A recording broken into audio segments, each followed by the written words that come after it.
اور کہا فمن تطوع خیر فہو خیر اللہ، ایک بندے کو کھانا کھلانا تو اللہ نے کہہ دیا قرآن مجید میں، لیکن اللہ اگلی آیت میں کہتا ہے کہ ایک سے زیادہ بھی کھلایا جا سکتا ہے۔ آپ نے اگر ایک روزہ توڑا ہے اور آپ استطاعت رکھتے ہیں تو آپ 10 کو کھلائیں، 12 کو کھلائیں، 15 کو کھلائیں، 100 کو کھلائیں، تو وہ تمہارے لیے وہ بہتر ہے۔ لیکن قرآن ان آیات میں کہتا ہے وَأَن تَصُومُوا خَيْرٌ لَكُمْ، اگر تم روزہ رکھو گے تو یہ تمہارے لیے بہترین ہے، بہتر ہے۔ ان کنتم تعلمون، اگر تم علم رکھتے ہو تو روزہ رکھنا ہی تمہارے لیے بہتر ہے۔ اچھا سر، کچھ لوگ جو ہیں وہ اس طرح سے بھی لے لیتے ہیں کہ جی پیسے دے دیے اور ہم روزہ چھوڑ دیں گے۔ گرمیاں ہیں، جیسے آج کل کے حالات کو دیکھتے ہوئے اگر کوئی بندہ مالدار ہے تو اس سے یہ مطلب بھی نکال سکتا ہے کہ ہم پیسے دے کے تو روزہ چھوڑ سکتے ہیں۔ لیکن قرآن مجید یہ کہتا ہے کہ جو فمن کان منکم مریضا او علی سفر، جو مریض ہو یا مسافر ہو، کوئی مسئلہ ہو، اس آیت میں کہتا ہے، یہ بات کہتا ہے، تو وہ روزے کا بدلہ فدیہ دے کے اس کو چھوڑ سکتا تھا۔ اگلی آیت میں آپ دیکھیں کہ جو آیت اب اسی کے بعد دوسری آیت شروع ہوئی ہے، اس میں یہ جو فدیے کا تھا، فدیہ دے کر روزہ چھوڑ دینا، اس کو اللہ میاں اس پہ خاموش ہو گئے۔ یعنی کہ اللہ میاں پہلی آیت میں بھی یہ چاہتے ہیں کہ روزہ رکھو تو تمہارے لیے بہتر ہے۔ اب جو دوسری آیت شروع ہوئی ہے،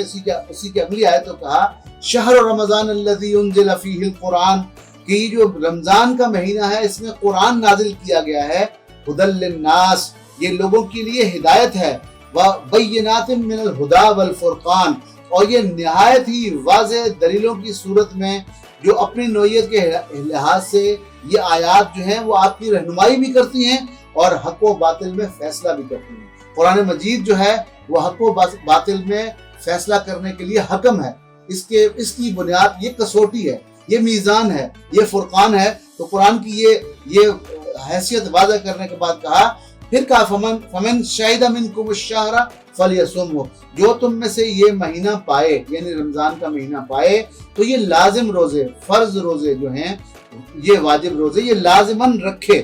اور پھر وہ یاد دہرائی جو پہلی یاد میں دہرائی تھی، کہا ومن کان مریضا او علی سفر، تو اگر کوئی تم میں سے مریض ہو اور مسافر ہو، فائدۃ من ایام اخر، وہی بات دہرائی اور کہا یرید اللہ بکم اليسر ولا یرید بکم العسر، تمہیں اللہ آسانی دینا چاہتا ہے، مشکل نہیں۔ لیکن یہاں پہ وہ فدیے کی بات اللہ میاں نے سٹاپ کر دی، یعنی کہ اللہ کا جو منشا ہے، اللہ کا منشا یہی ہے کہ روزے کو رکھا جائے، روزے میں جو فوائد، جو برکات، جو اس میں اچھائیاں ہیں اور وہ خود انسان کے لیے ہیں، تو اس کو اویل کیا جائے۔ اللہ کے اس آگے چل کے دیکھیں گے آپ کہ اللہ اس سے شکرانہ ادا کرانا چاہتا ہے۔ تو آگے کہا کہ یہ چیپٹر یہاں کلوز کیا اللہ نے کہ آپ یہاں پر ایک اور ہدایت میں ایک اور چیز کی واضح ہو رہی ہے کہ یہ جو مہینہ ہے یہ کتنا بابرکت ہے کہ اس کے اندر قرآن پاک جو ہے وہ اس کا نزول ہوا، اس میں اللہ پاک نے یہ بھی فرما دیا کہ کتنا بابرکت ہے۔ جی ایسی ہے، انا انزلناہ فی لیلۃ القدر، وہ آپ پوری صورت پڑھ جائیں تو یہ رات 1000 راتوں سے بہتر رات شب برات، یعنی کہ یہ پورے مہینے کی فضیلت ہی اس لیے ہے کہ اس میں قرآن مجید نازل ہوا ہے۔ اور پھر آگے کہا وَلِتُكْمِلُوا الْعِدَّةَ وَلِتُكَبِّرُوا اللَّهَ عَلَى مَا هَدَاكُمْ، اس میں اللہ کا یہ دوسرے دنوں میں روزے مکمل کرنے کی جو اجازت تھی پہلی آیت میں، یہاں وہ اللہ نے آسانیاں پیدا کرنے کی بات کرنے کے بعد اس کو فدیے والی بات کو یہاں ختم کر دیا، فدیے کی اجازت کو یہاں ختم کر دیا اور کہا کہ یہ فدیے کی اجازت اس لیے ختم کر دی گئی ہے کہ تم روزوں کی تعداد نمبر 1 پوری کرو، اور نمبر 2 اس میں چھپی ہوئی خیر و برکت جو ہے وہ آپ اپنے لیے حاصل کرو۔ تو اس مقصد کے لیے رمضان کا مہینہ اس لیے بھی خاص کیا گیا ہے کہ اس میں قرآن مجید کا نازل ہونا جو کہ اللہ کی طرف سے ایک واضح ہدایت ہے، بین ہدایت ہے، اور اللہ نے کہا آخری آیات میں جو میں پڑھ رہا تھا کہ وَلَعَلَّكُمْ تَشْكُرُونَ، تاکہ تم اللہ کا شکریہ ادا کرو، یعنی کہ قرآن کا ملنا،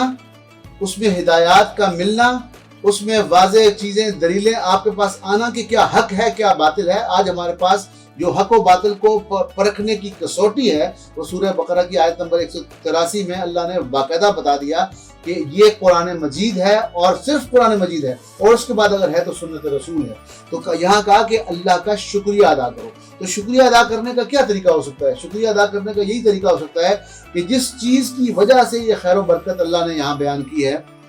وہ چیز ہے قرآن مجید، یعنی کہ قرآن مجید اللہ نے دیا تو آپ دن کا روزہ رکھیں، قیام اللیل کریں، رات کو اٹھیں، تہجد پڑھیں، اور تہجد کے بارے میں بھی کہا وَتَہَجَّدْ بِهِ نَافِلَةً لَكَ، تہجد میں قرآن مجید کو پڑھیں، حضور پر یہ واجب تھا، فرض تھا، ہم پہ یہ نفل ہے۔ اور اس کے بعد اعتکاف کریں، اعتکاف میں بھی قرآن مجید کے معاملات کو سمجھیں، کیوں کہ قرآن مجید کے بارے میں یہ اللہ نے کہا ہے کہ یتلو علیہم آیاتہ، حضور کیا کرتے تھے؟ یتلو علیہم آیاتہ ویزکیہم ویعلمہم الکتاب والحکمہ، حضور قرآن کو فالو کرواتے تھے اور اس کے ذریعے تمہارا تزکیہ نفس کرتے تھے، اور اس کے بعد تمہیں شریعت کے احکامات اور حکمت کی باتیں بتاتے تھے۔ سر قرآن اور حدیث کی روشنی میں بتائیے کہ روزے کا حقیقی مقصد کیا ہے، یعنی کہ کس وجہ سے، کیا مقصد کیا ہے، کیوں ہم روزہ رکھتے ہیں؟ روزہ رکھنے کا دیکھیں جی مقصد بیسیکلی یہ ہے کہ اسی طرف میں آ رہا تھا کہ اللہ کی حدوں کی، جیسے میں نے کہا تقویٰ ہو، تقوی کا میں نے آپ کو تشریح کی کہ اللہ کی حدوں کی حفاظت اور نگرانی۔ اس کے بعد اگر 1 2 3 کر کے آپ مجھ سے پوچھیں تو بیسیکلی بندہ ہونے کا مجھے احساس روزہ دلاتا ہے کہ میں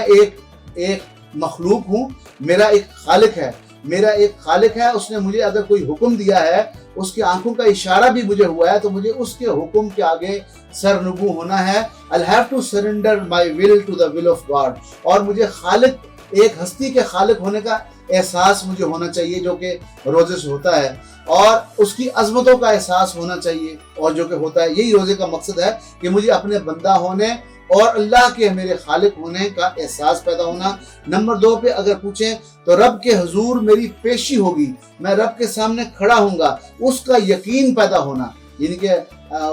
بالکل یقین کی حد تک، ایمان سے آگے یقین کی حد تک وہ اللہ پاک کا ڈر ہونا۔ جی بالکل، جی احکام دیے۔ دوسرا مقصد نہیں، جو مقاصد کو پورا کروں، دوسرا مقصد یہ ہے کہ رب کے حضور پیشی ہونا اس بڑے دن، یوم یقوم الناس لرب العالمین، جب ہم سب اللہ کی جناب میں کھڑے ہوں گے حساب دینے کے لیے۔ اس کے بعد یہ روزہ ہمیں صبر کی تربیت کرتا ہے۔ یہ یعنی کہ کہا نا کوئی برائی کرو تو حضور نے کہا کہ کوئی برائی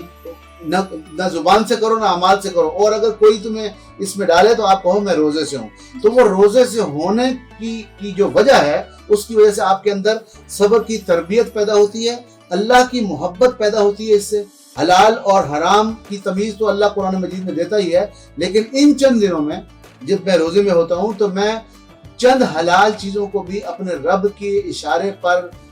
اپنے اوپر حرام اس وقت کے لیے کر لیتا ہوں، جیسے آدم اور حوا کا معاملہ، یعنی کہ اللہ نے کہا جاؤ جنت میں رہو، فَكُلَا مِنْهَا رَغَدًا حَيْثُ شِئْتُمَا وَلَا تَقْرَبَا هَذِهِ الشَّجَرَةَ، اس درخت کے قریب مت جانا، یعنی کہ اس درخت کے قریب، درخت تو جائز ہی ہوگا کھانے کو، لیکن عارضی طور پر ابتلا کا، آزمائش کا حکم دیا چیک کرنے کے لیے کہ میرے بندے کیا کرتے ہیں۔ انہوں نے اس میں بہرحال جو بھی پورے نہیں کر سکے، شیطان نے برگلایا، اللہ نے بھی کمال کیا۔ جب ان کو نادم دیکھا تو اللہ نے خود الفاظ سکھا کے، توبہ کے الفاظ سکھائے اور ان کو توبہ کرنے کی توفیق دی۔ انہوں نے ربنا ظلمنا انفسنا کی دعائیں کی، اللہ نے معاف کر دیا۔ تو یہاں تیسری بات یہ ختم کرتے ہیں اس سیشن کو کہ اللہ کی محبت، اور اللہ کی محبت میں عارضی طور پہ ہمیں ابتلا کا قانون کہ ہم حلال چیزوں کو بھی حرام کرتے ہیں۔ تو اللہ کی چوتھی بات یہ کہ اللہ کی اس خوف سے، اس محبت میں تنہائی میں پیاس لگنے کے باوجود، شدید پیاس لگنے کے باوجود پانی نہیں پی رہا، تو میرے ذہن میں ہے کیا؟ میرے رب کا خوف ہے۔ یہی خوف میرا رب مجھے سکھانا چاہتا ہے، یہی روزہ سکھاتا ہے۔ بہت شکریہ سر، آپ سے ہم نے بہت قیمتی خزانہ لیا اور آپ نے ہمیں